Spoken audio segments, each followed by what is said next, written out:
The American 20-cent denomination. An entire denomination in coinage that lasted only 4 little years. There were no 20 cents made before 1875 and none after 1878.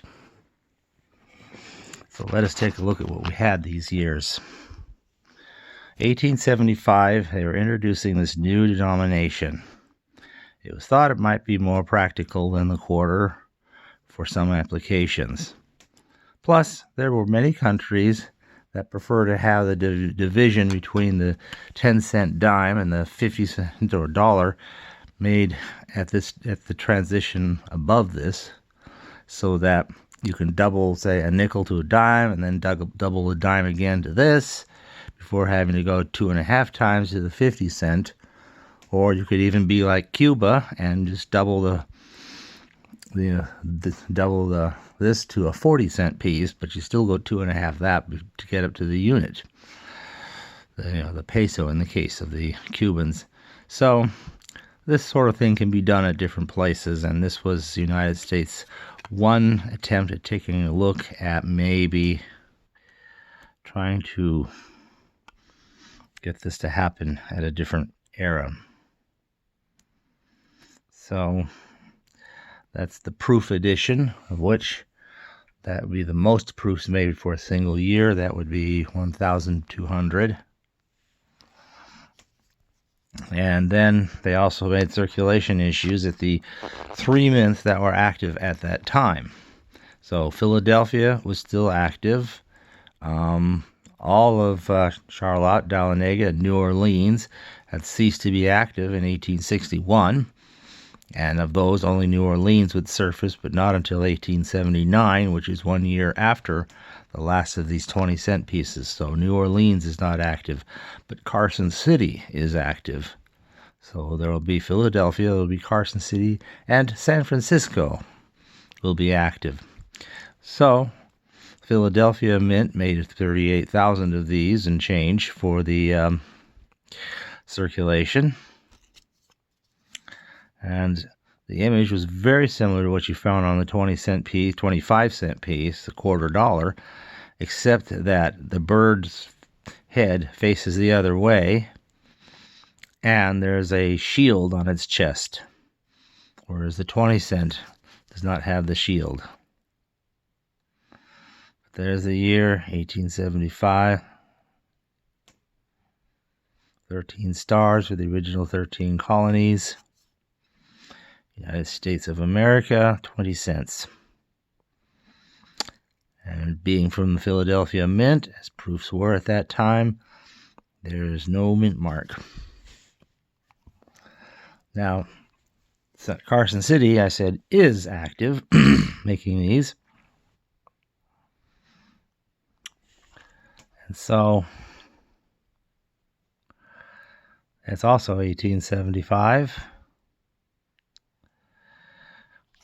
And it's there on the back side. You can actually see the C and the C.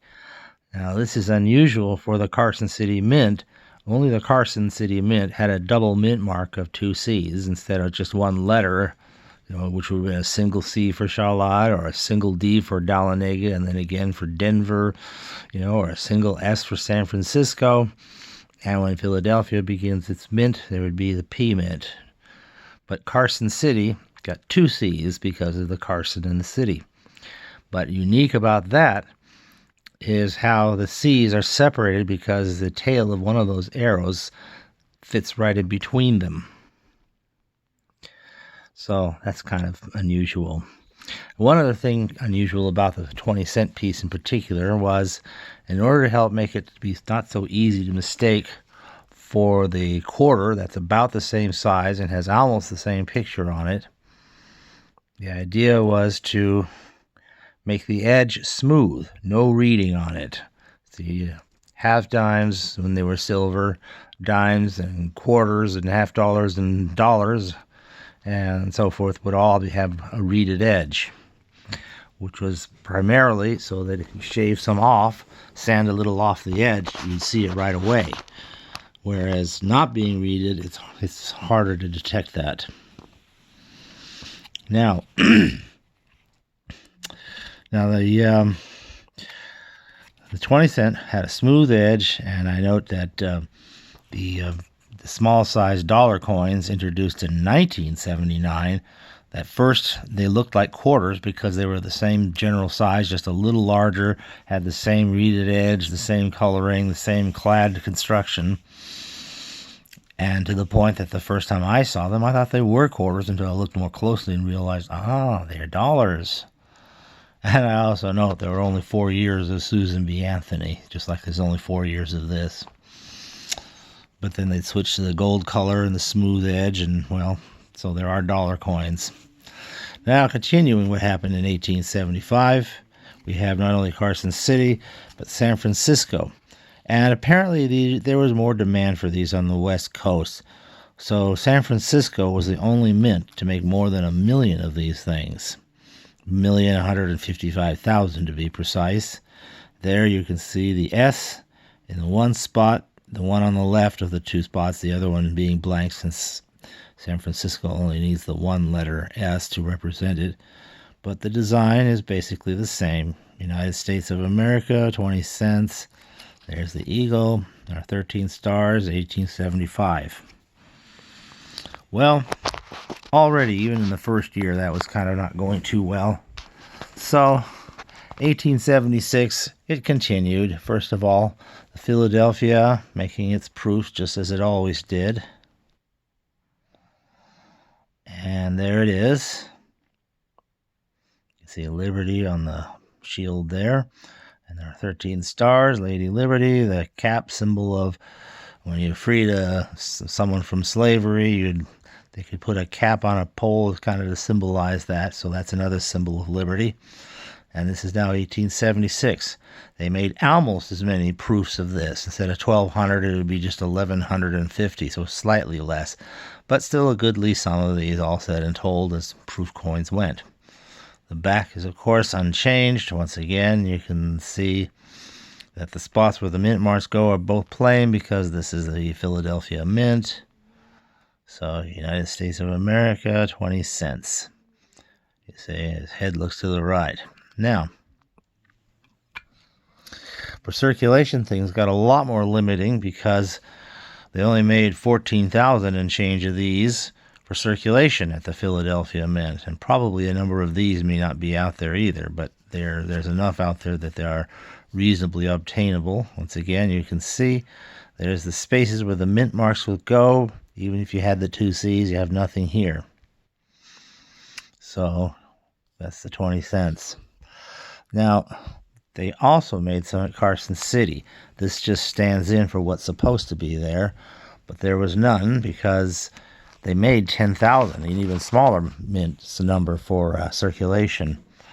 But then they turned around and melted them down, and less than a couple dozen or so actually escaped and exist to this day. So, because of that, the 1876 Carson City is hopelessly rare, and all I can do is just say, well, there's another one that belongs here that I don't have. Now, the year after that, they were done making these for circulation, but they weren't done making this coin. So here is the next year, the 1877 in proof. Once again, 20 cents. And they only made 510 of these. So this is actually, in terms of original mintage, the lowest mintage, the rarest one of these. And like I said, the 1876 CC, though, started with a much larger mintage than any of the proofs, and is now the rarest because they melted all but a handful of them down. And then comes the very last year of these, 1878. They made 600 of these as proofs. And that was its only existence. But you sure get a nice look at that coin there. Look at that. There it is, 20 cents. So, after that, they stopped making these, and that was the end of this. And so, you have here 8 different kinds of the coin. The only other one would have been the 9th, that hyper-scarce 1876 Carson City. Thanks for watching.